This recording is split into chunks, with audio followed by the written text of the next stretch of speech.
Hey everyone, oh my goodness, welcome to another episode of Make Your Mark podcast. And I have an epic guest for you. Listen, I've been trying to get her on here for about over a year now, right? And we're finally doing it. And the reason why I want her on here is because she's talked about something really important that we all need to know about business, and that's how to hire teams. Yeah, so this is going to be a juicy one. Get ready, guys. Please welcome Lisa to the stage. Lisa, I'm so excited for you to be here. Thanks, Kay. I'm so glad that we persevered, and I'm so glad that we could finally make this happen. I'm delighted to be on the podcast at last. Thank you so much. Oh my goodness. So there's so many questions already. We already had a short conversation behind the scenes, back of the camera, about building teams and all of that. But before we get into all the juicy bits, I would love for you to share with our audience a little bit about your background, right? Like, how did you manage to build a business like you have done, teaching people about teams? There must have been some ups and downs on your journey because we all know it doesn't happen with a click of a finger, right? No, it does not happen with a click of the finger. Definitely not. Yes, it's been if I look back at the journey that brought me here, and here Mhm. is indeed working with team leads to shape teams into teams that perform, whatever that means for the team lead. It could be growing, it could be adapting because you're facing disruption, it could be hiring a new team because you're a founder and you want to grow and you need people to help you. So whatever success means for you as a team lead, I help you to do that. And the way that I help you is by using the principles of neurodivergence inclusion. And I think that's what makes this journey so interesting, and maybe my approach a little bit different for people. So I got interested in neurodivergence inclusion in the way that most people do in this area, because my son was diagnosed a few years ago with autism. He's autistic with learning difficulties, so it's a little bit of a different variant of autism than some other people might be familiar with. But yeah, he's autistic. So once you kind of once I'm a person who once you get over things and you like, okay, I accept it, this is as it is, what do we do? I think, well, let's try and make something of it, right? There's no point sitting feeling sorry for yourself in my world. So I just started to learn about autism, and I learned about it in the perspective of obviously everything that I've done before in my life. So I'm a scientist at heart. I tried very hard to be a Nobel Prize winning scientific researcher, but I'm not very good at research. But I am very good at science. Okay. Right, so I started to dive into the evidence, the Yeah. the research evidence, and the business evidence eventually about how you can incorporate this into your team building.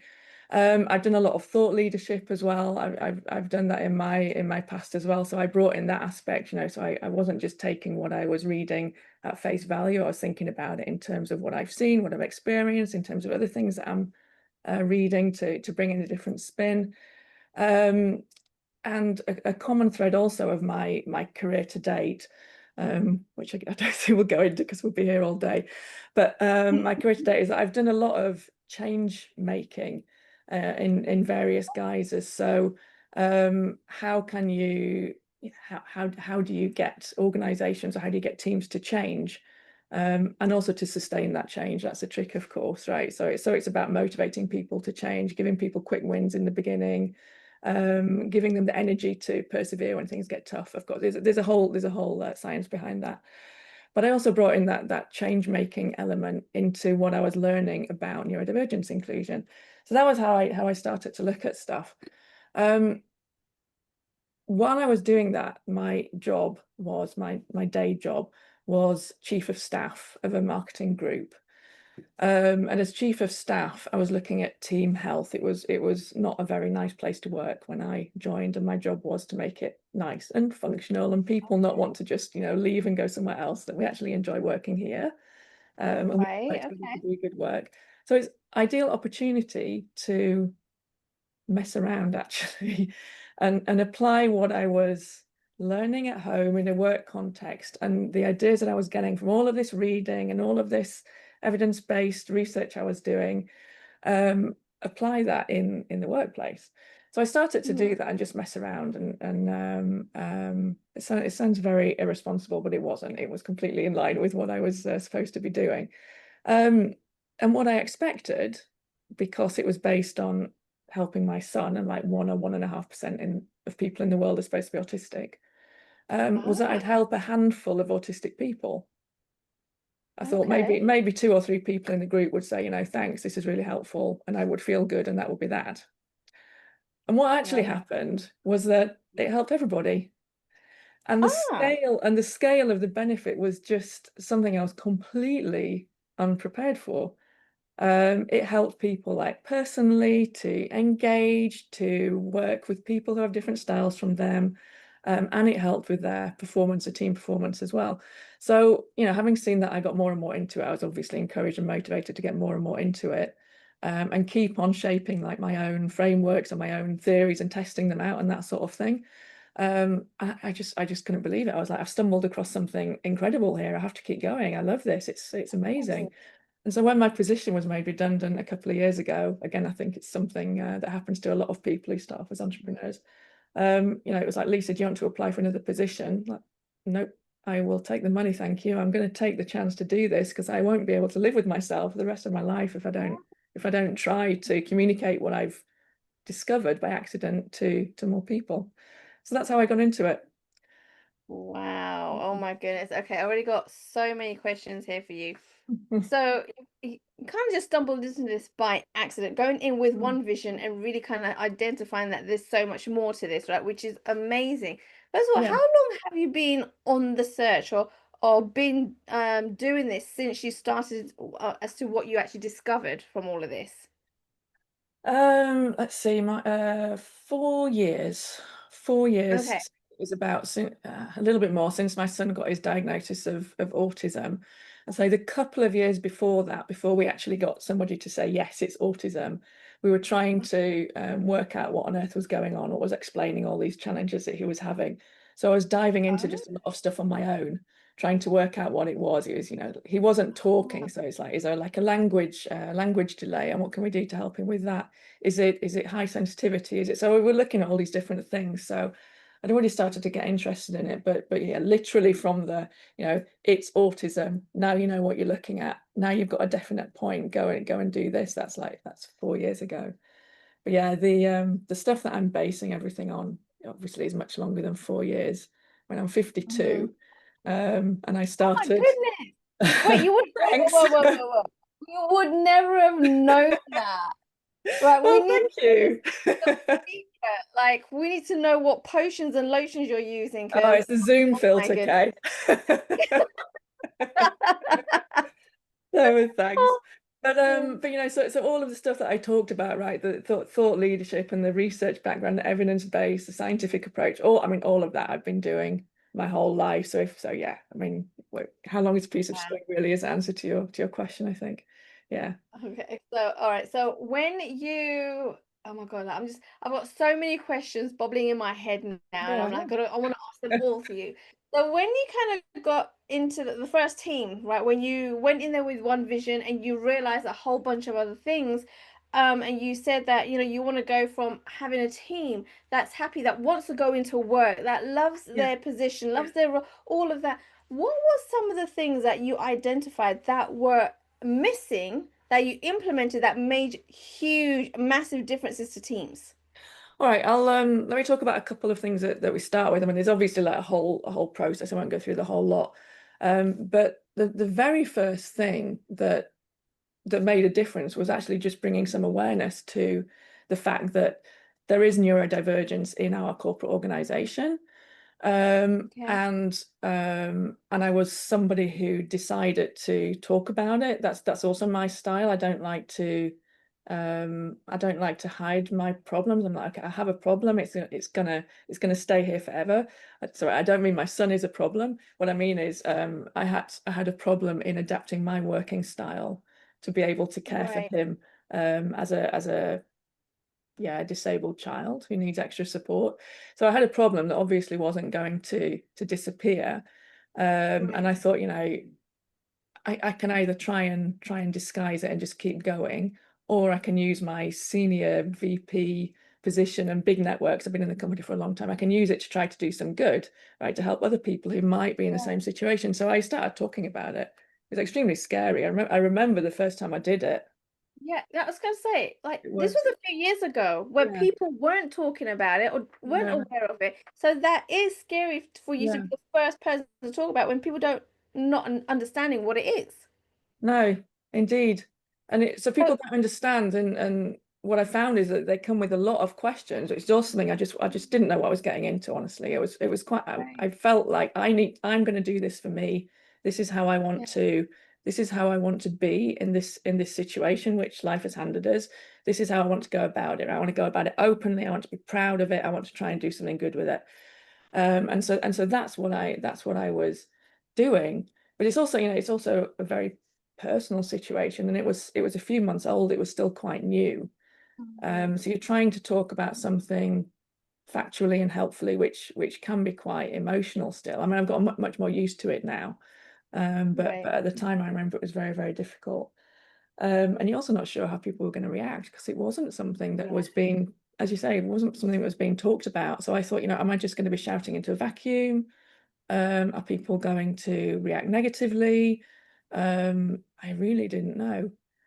But Yeah. um, but what I found was the best community I've ever found in my life. So the Mhm. number of people who connected with me, either saying, I am autistic or otherwise neurodivergent, ADHD or dyslexia or whatever, and thank you for saying something, because now I feel like Mm. else, the company Yeah. is seeing us. I was talking on behalf of myself, not the company, but anyway, that was how they saw it.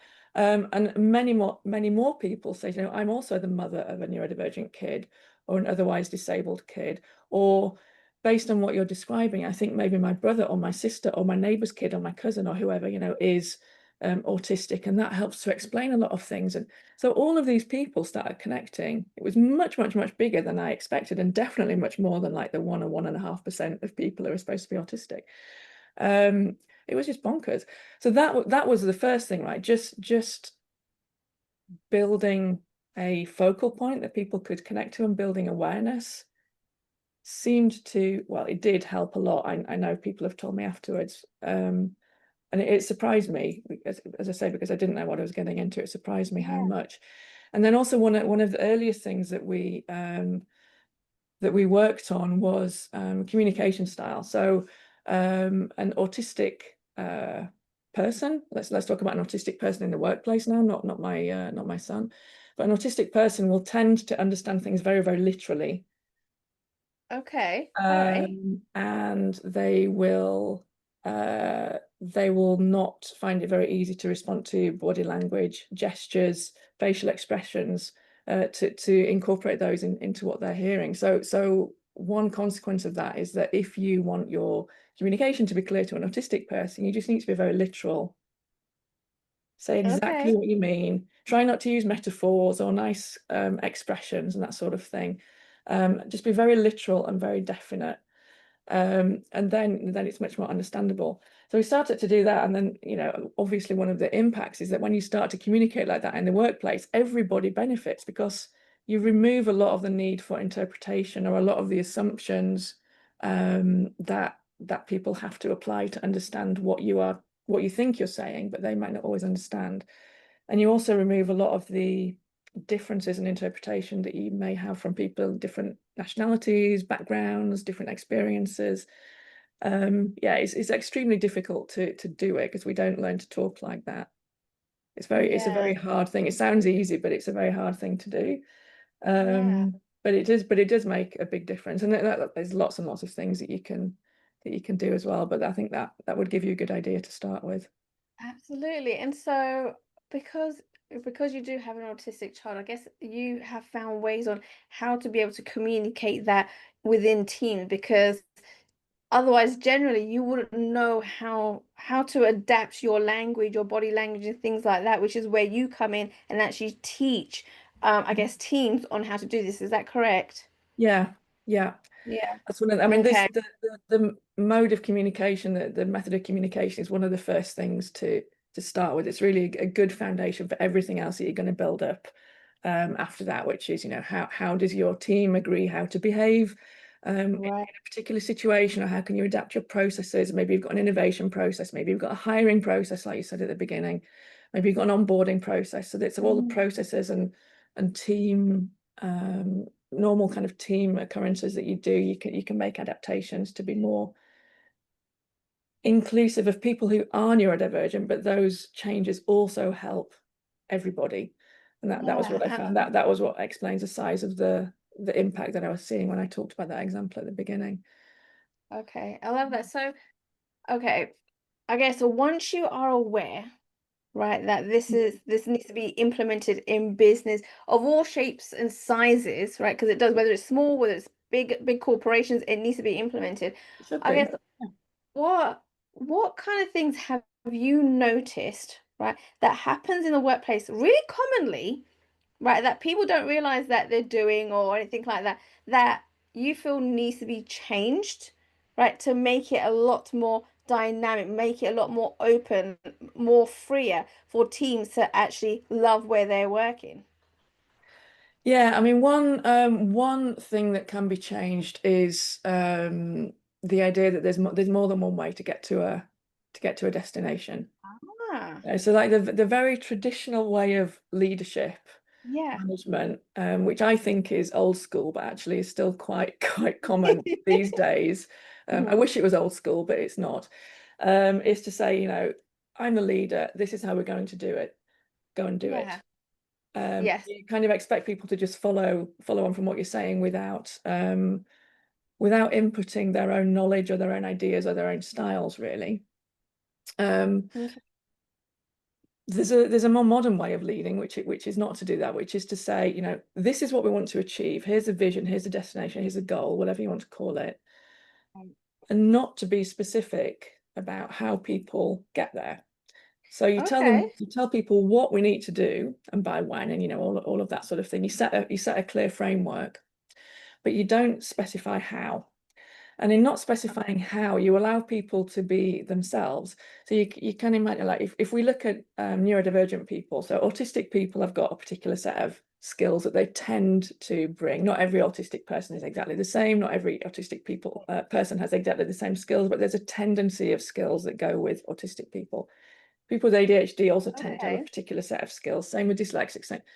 Um, if you extend that to everybody's got a particular set of skills that they bring and a particular style that they want to bring it in, right? So, some people Yeah. might love listening to podcasts, and some people don't really like podcasts and they like to read articles. That's just a style. That's a preference in how you consume information, and we all have those preferences.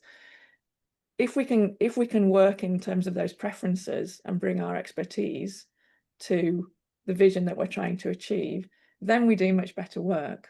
We help our colleagues much better, and we do it in a much healthier way. Our mental health is much better. We enjoy it much more. We get much more energy from it. It's not such an effort. So if I talk about it like that, right, when you've got control over how you deliver a vision or a goal that your leader has given you, you can see like why the performance is so much better, and why the engagement in a team becomes so much better, and the wellness and the mental health becomes so much better. Yeah. So Oh I my mean, God. that's one thing that would change, that I wish that would change, that leaders say clearly what needs to happen, but not how. Usually it doesn't matter Okay. how. There's more than one way to get to the vision. Yeah. Absolutely. See, Sometimes it matters how, but not usually. Not usually. okay. So I love the fact that you said, you gotta kind of be aware of people consuming information in different ways, Mhm. which is exactly what I said with regards to podcasting, where a lot of people do audio. I was like, no, do video, have the audio, and then write a blog about it, and let Yeah, your audience decide if they want to watch it, listen, or read it, right? exactly. That's a brilliant example of a neuro-inclusive or a neuro-inspired, I would say, Yeah. practice, which helps everybody, right? So So, I'm on the right track then. yes, absolutely. People just have different ways that they like to digest information and communicate information and use information. That's basically it. And if you can accommodate those different ways, be aware that they're there and try to accommodate them in whatever you're doing, then you're on the right track. Yeah. And of course, Oh, I love when you do it for a team level or an organizational level, you it. need to incorporate it with change management best practices and all this kind of thing. But essentially that's it. You got it. Exactly. That's Yeah. it. I mean, Oh, a person who's dyslexic probably doesn't want to read a long article. Mm. um, they might prefer to listen, and they Yeah. usually got a very, very good, strong visual memory and way of conjuring up an image from what they're listening. An autistic person probably prefers to go a bit more slowly and more considered and read. Mm. And I'm talking about dyslexic and autistic people. Of course, not everybody's dyslexic or autistic, but they're just good examples. They're good extreme Yeah, examples of preferences that 100% of us have. So yeah, great absolutely. example. Great example. Good. I love that. All right. So once people have become aware of it, and can see the changes that happen, right? What is the next step to actually keep maintaining that? Because I can see a lot of organizations as they grow, they probably slip back into their old habits. And have you seen that happen? Yeah, oh, definitely, definitely. Okay. I mean, we've probably all been there, right? When Mhm. our department or our unit or our team lead or whatever, they give us a nice training to kind of build a team feeling, and maybe it's Right. some kind of social thing or a sport thing, or maybe it's a workshop to build a particular skill. And you kind of put your team in this situation for a couple of days, and everybody then comes out of the situation feeling good and goes back to work and nothing has changed.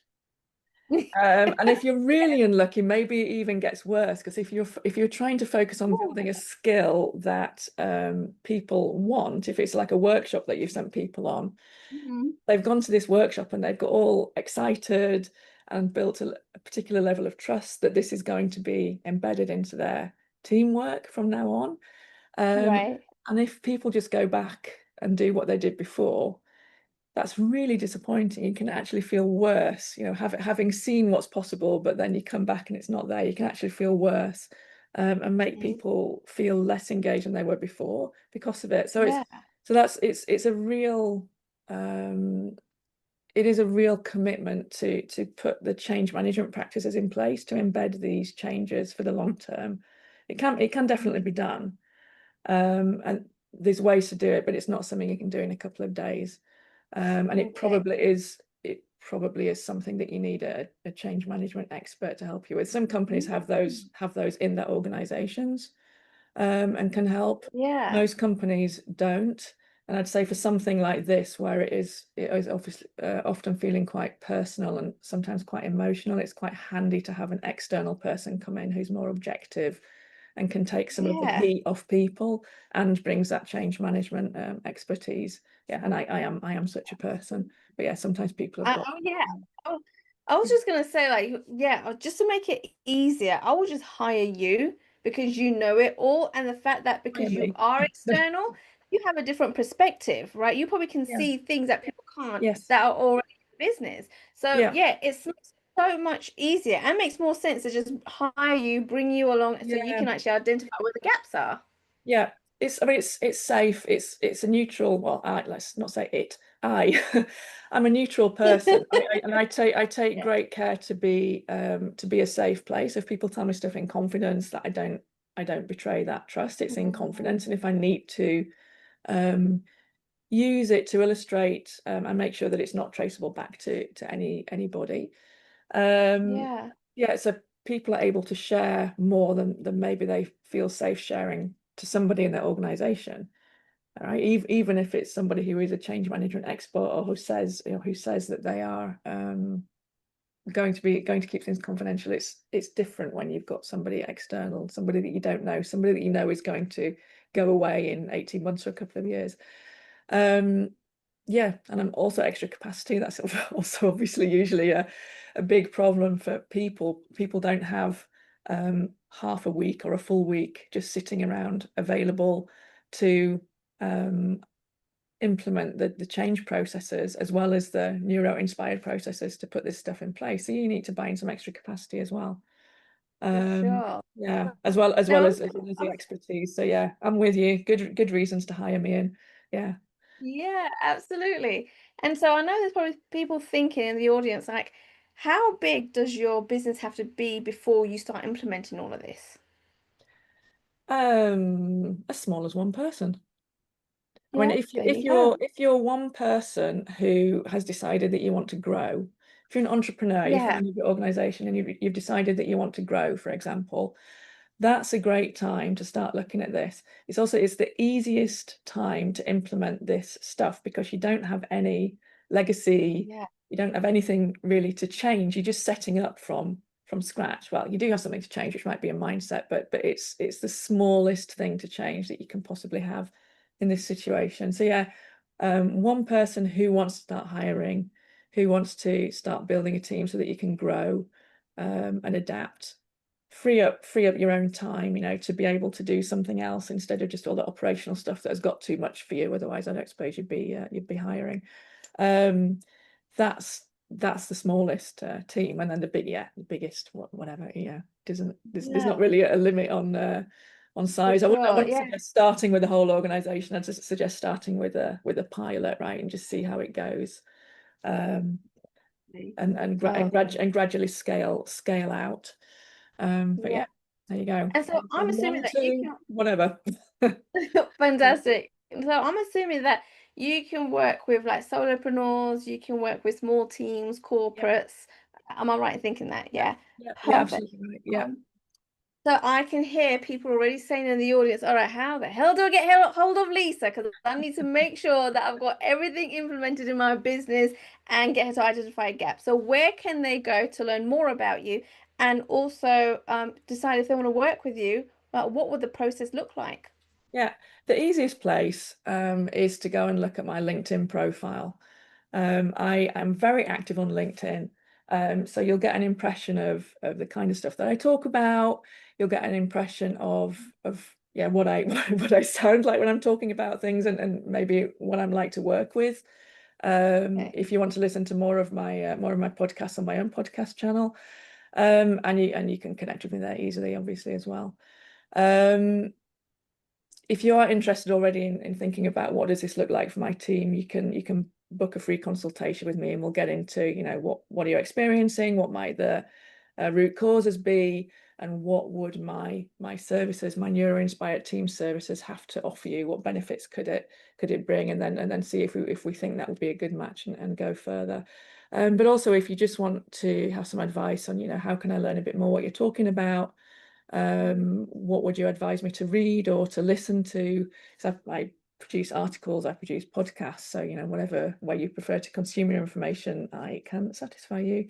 If you're just curious and you want to learn a bit more, you can also ask me and I'll guide you to a helpful resource.